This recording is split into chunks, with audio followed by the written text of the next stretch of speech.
We know from archaeology that prehistoric Japanese peoples had rich and varied religious beliefs.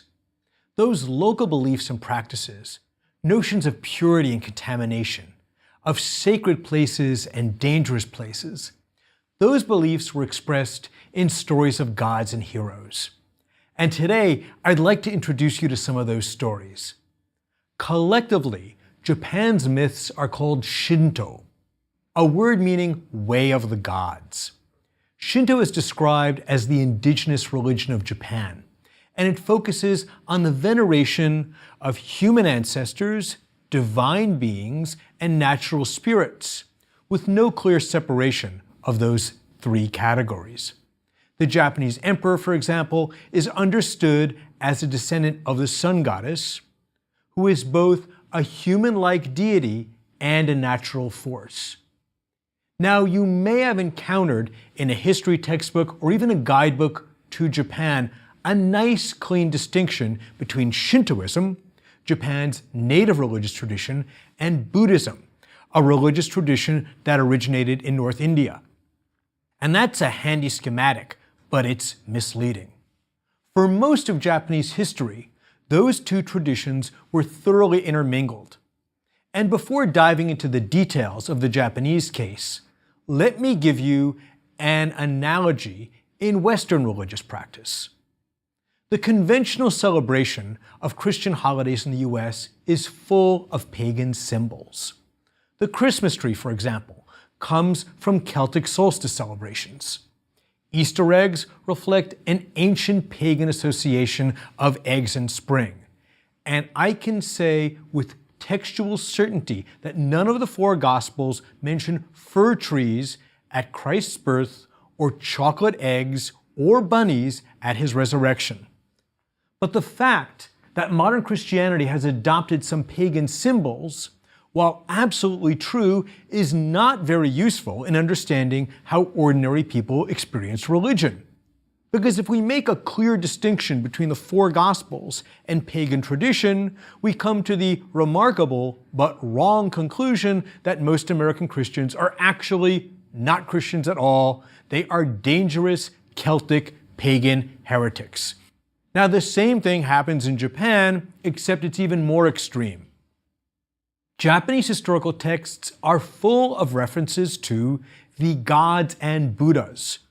For most Japanese, those were two complementary categories of supernatural beings.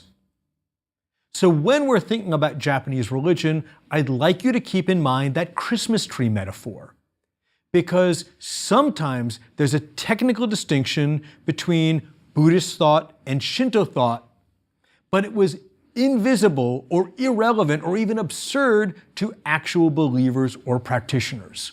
Now, Japanese mythology was codified relatively late. The earliest Japanese writings are from the 400s, and writing did not become widespread for hundreds of years. Local Japanese religious custom continued to develop by oral tradition, and it wasn't written down until 712 in something called the Kojiki, the Record of Ancient Matters. The Kojiki was the first written compilation of Japanese oral tradition, and the oldest surviving copy of the Kojiki is from the 1370s. The oldest account of Shinto religious ritual, the Engi-shiki, was compiled in the early 10th century. So, if I wanted to be argumentative, based on written texts, I could claim that Buddhism is actually Japan's native religious tradition, because there were Buddhist sutras, written prayer scrolls, in Japan before the local myths were first recorded. And looking forward, we're going to discuss in detail how Buddhism shaped Japanese culture in future lectures. But today, let's dive right into the Kojiki. And let's start with what it has to say about the origins of the universe. The Kojiki opens with three deities being born. They have very long names, such as Master of the August Center of Heaven, and they are born, and then they disappear. In some translations, they hide. Now, if you wanted to contrast the Shinto polytheistic tradition with the Western monotheistic tradition, that's a good place to start. Japanese deities hide. Sometimes they create things, but they also hide and vanish.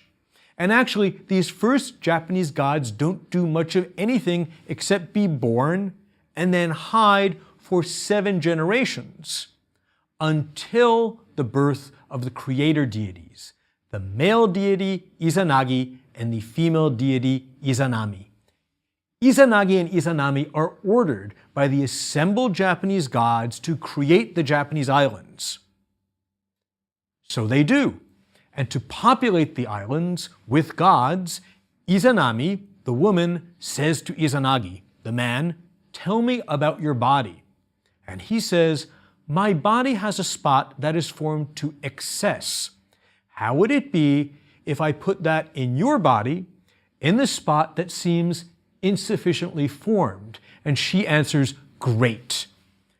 Now, in the first translation of the Kojiki into English in 1882, Basil Hall Chamberlain felt obliged to protect the delicate sensibilities of his Victorian audience by rendering that particular conversation in Latin.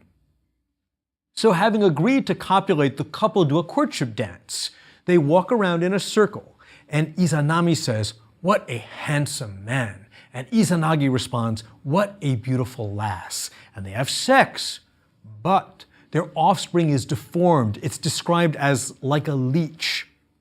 So Izanagi asks the other gods what's wrong, and they say, "This happened because the woman spoke first. Try it again, but this time have the man speak first."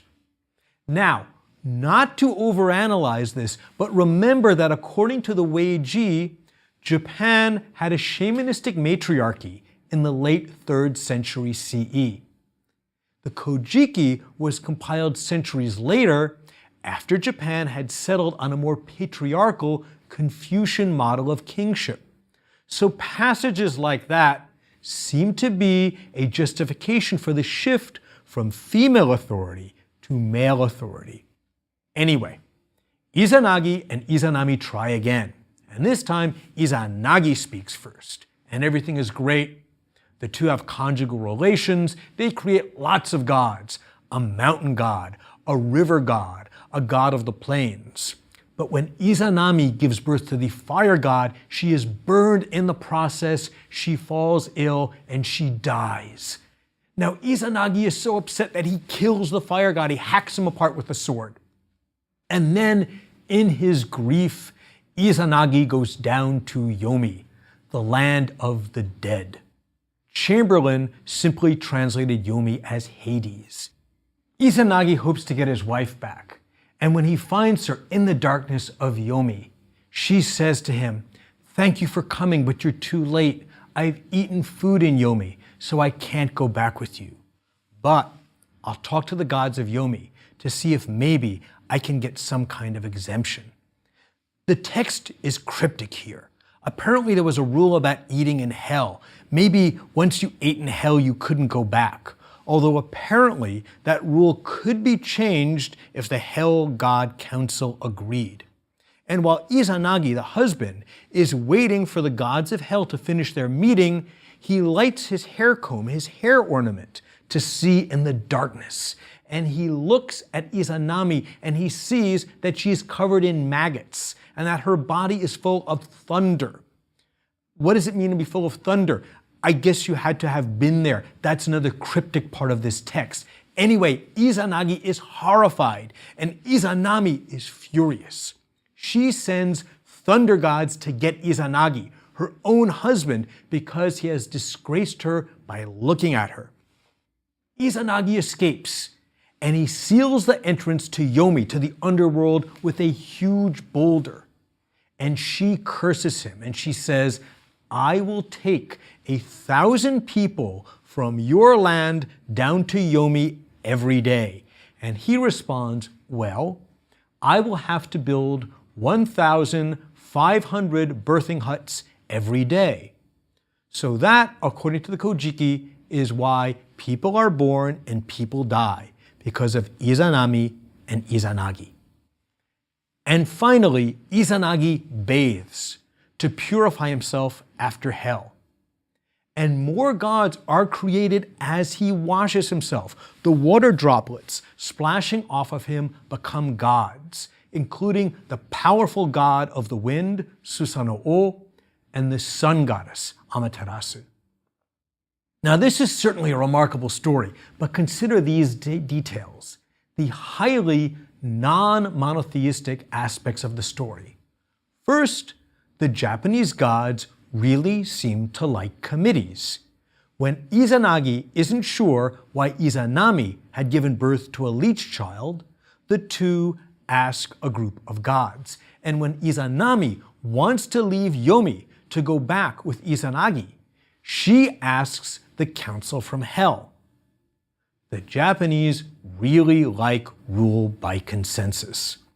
And at the risk of generalizing about millions of people over thousands of years, the Japanese answer to a difficult problem is often try to reach a broad consensus. Historically, we find that many Japanese leaders, emperors, shoguns, daimyo, prime ministers, CEOs, are much less independent than their international counterparts.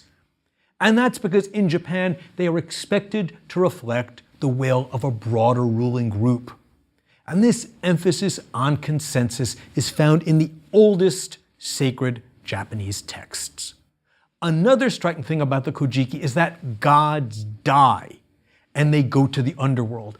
It's hard to imagine a starker contrast with Western monotheism. But the concept of Yomi highlights why Buddhism and Shinto have coexisted and how they have fused. They have complementary virtues. The Shinto idea of Yomi, the afterlife, is fairly bleak. You die and then you rot. By contrast, Buddhism offers a richer and more optimistic view of life after death. There is a Buddhist notion of hell, but it's for the wicked. And even the wicked get another chance because everyone is reborn. Bad people are reborn only after the torments of hell, but even they eventually can become human again and make amends. Virtuous people, by contrast, get to be reborn in more and more auspicious ways. And so Buddhist mourning consists of praying for an auspicious rebirth of the deceased. Shinto mourning, well, there is no real Shinto mourning. Instead, the emphasis is on avoiding the contamination of death. Izanagi's final actions focus on his own purification. He washes himself to cleanse himself of death. That process creates more gods, but there's no funeral in the Kojiki for Izanami. So it's something of a cliche to note that Japanese people have Shinto weddings and Buddhist funerals. But that cliche does reflect the complementary strengths of the two traditions.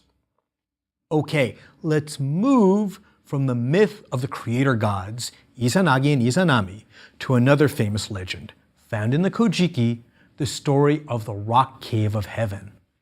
As we'll see, this story is central to modern Shinto practice. It's the story of Izanagi's children, a brother and sister. The sister is Amaterasu, the sun goddess of the Shinto religion, the ancestor of the imperial line. She is worshipped at Ise Shrine, which is commonly considered the most sacred space in Shinto. Amaterasu's brother is Susanoo, the wind god. He is linked to Izumo Shrine, which is often described as the second most important shrine in Japan. And the story of the rock cave of heaven can be understood as the story of how Susanoo became number 2, the second most powerful god in Japan behind his sister Amaterasu. So Susanoo and Amaterasu were created when Izanagi washed himself. And Susanoo got rowdy one day, and he started wrecking Amaterasu's stuff. He tore up her rice fields, he defecated in her palace. And then he ripped the roof off of her weaving hall, and he threw in a flayed pony, and in doing so, he killed one of her weaving maidens. So Amaterasu, who, by the way, is the ancestor of the Japanese imperial line, she used her full godly powers to run and hide in a cave. I think this is the ultimate passive-aggressive revenge, since because Amaterasu was the sun goddess, the land of the gods fell into complete darkness. And this was absolutely terrible. The gods were all very upset. They were running around in turmoil. But let's note in passing that this actually makes no sense, because in the Kojiki, Amaterasu only became the full embodiment of the sun when she hid. Now, there must have been sunlight even before Amaterasu was born. And even though Izanami was burned when she birthed the fire god, no one else gets burned by the sun goddess. So in the Kojiki, the gods are sometimes literally natural forces, and sometimes they're just metaphorically related to natural forces. Now, in later centuries, particularly in the 1700s and the 1800s, when Shinto scholars tried to push back against Chinese influence, and they tried to highlight the importance of the Kojiki as a font of unique Japanese values, they ran into problems like this passage in the Kojiki: irrational stories. Now, Confucian scholars who valued logical consistency, they pointed out that this story in the Kojiki makes no sense except as a metaphor. And the Shinto response was remarkable. Shinto scholars conceded that the Kojiki was irrational, but they argued that its incomprehensibility was actually a virtue. They said, the acts of the gods are beyond human understanding. And the strangeness of the Kojiki proved that it was true, because if human beings were making up stories, they would not make up something so ridiculous. The exact strangeness of the Kojiki, they argued, was evidence of its divine origins. And they went further. They said Confucian teachings about morality, yes, those were sensible and those were rational, but that's actually because they were designed by puny human minds for puny human minds. According to the defenders of Shinto, the internal consistency of Confucian teachings was actually a flaw, not a virtue. So keeping that in mind, that inconsistency can be a sign of divinity, let's get back to the Kojiki. So the gods are stuck in darkness. And of course, they decide to solve this problem by having a committee meeting, a big meeting of all the gods. And the gods break into groups.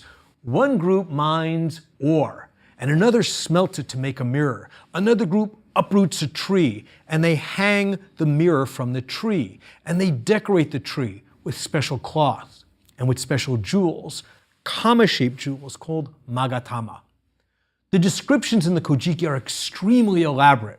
For example, his augustness, heavenly beckoning ancestor Lord, and his augustness, great jewel, were directed to pull out with a complete pulling the shoulder blade of a true stag from heavenly Mount Kagu. The text is so detailed because it's describing sacred rituals and special sacred places associated with specific deities. In fact, there's even a cave near Ise called Amano Iwato, the rock cave of heaven, the cave where Amaterasu supposedly hid. Now the gods assemble in front of the cave where Amaterasu is hiding, and Ame no Uzume no Mikoto, one of the gods, becomes possessed. She tears off her clothes and she dances in front of the cave. And all the other gods crack up laughing. Amaterasu is baffled. How could they be laughing? I have caused perpetual darkness by hiding in this cave. There is nothing funny about perpetual darkness. So Amaterasu approaches the cave door to see what's going on. And the other gods lie to her and say, there is an even greater goddess than you out here. And then they hold up the tree with the mirror in front of the cave door. And when they do this, Amaterasu's light is reflected off the mirror back at her. and Amaterasu is baffled. Who, she wonders, is that shining goddess outside the cave? So she goes closer to look, and the gods grab her and they pull her out. And they put a special rope in front of the cave, and they order Amaterasu never to go back in. Then they confront Susanoo. They levy fines on him, and they expel him from the high plane of heaven. So let's analyze this legend from the Kojiki. What does it mean? First, as in the Izanagi and Izanami story, we see that the gods of Japanese mythology have limited powers. Amaterasu is blocked from returning to the cave by a special braided rope. Now, this has the same power that, for example, a red velvet rope that you use to keep people in line when entering a movie theater, the same power as that rope. In other words, Amaterasu has to follow the rules. In fact, Amaterasu is lured out of the cave by deceit, but she's still bound by the decision of the other gods. Second, many Shinto rituals are reenactments of the festivals used to lure Amaterasu out from the cave. The music and dancing associated with Shinto shrines, it's called kagura, and it's inspired by Ame no Uzume no Mikoto's dance in front of the cave. Furthermore, if you go to a Japanese shrine today, you'll often see a woven white rope, often surrounding a specific sacred space. Sometimes a tree, sometimes a stone, and that rope is derived from the rope that the gods used to keep Amaterasu from re-entering the cave. It still works today as a symbolic barrier. And it's worth noting that the sacred regalia of the imperial house are a sword, a mirror, and a curved jewel. Ise Shrine supposedly has the very mirror used to trick Amaterasu. So this is a seminal story for Shinto practice. Finally, let's consider the legend historically. For example, Amaterasu does not recognize herself in a mirror. And that seems absurd. Elephants recognize themselves in mirrors, so do whales. But this makes more sense if we think of this account as perhaps of something that happened in the late Yayoi era kingdom, when a mirror was a rare and exotic gift from the continent, something even a ruler might rarely see. The banishment of Susanoo is also intriguing because we know from archaeology that Izumo was once a thriving and wealthy kingdom on the coast of the Sea of Japan. Today it's in Shimane Prefecture. One archaeological dig unearthed hundreds of bronze swords and spears at Izumo. And there are recent reconstructions of the ancient shrine at Izumo. The original platform was hundreds of feet in the air, and a long staircase rose from the sea to an elevated sacred space. So from all this, we can conclude that Izumo was a powerful kingdom, and the shrine there was very important. But at some point, probably in the 500s or the 600s, the people of Izumo were defeated by a kingdom near present-day Nara and Kyoto, a kingdom associated with the sun goddess. Now, Izumo was too powerful to be eliminated from mythology, so instead, the shrine there was subordinated. So let's see how this plays out in the Kojiki. So as we've seen, Susanoo was punished and he was expelled from the high plane of heaven. But he still gets to be heroic down on earth. In fact, his exploits in Izumo down on earth are quite spectacular. Susanoo lands in Izumo, and he says basically, I've been expelled from heaven, what's going on down here?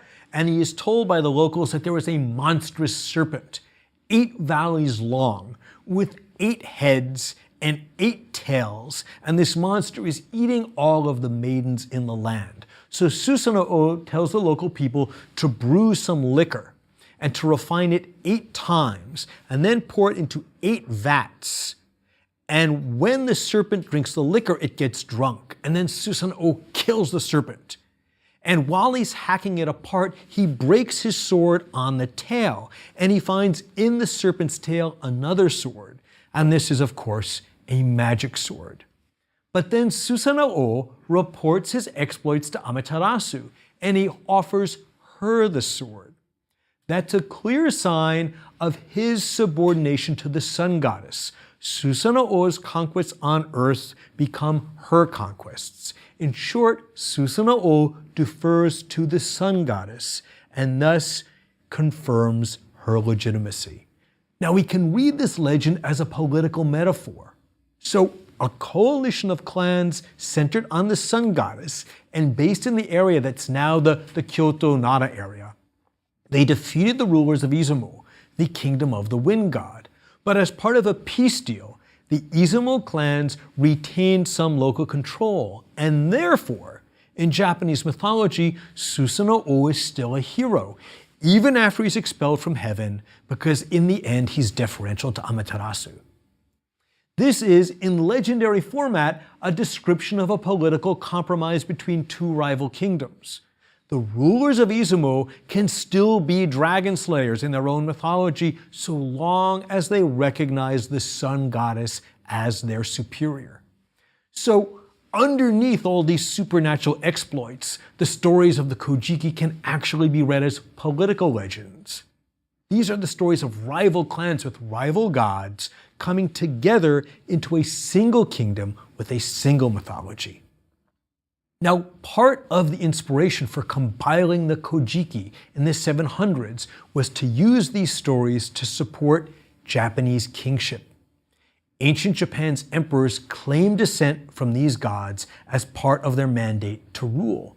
And what's remarkable about the Japanese monarchy is that it still draws legitimacy from these ancient myths.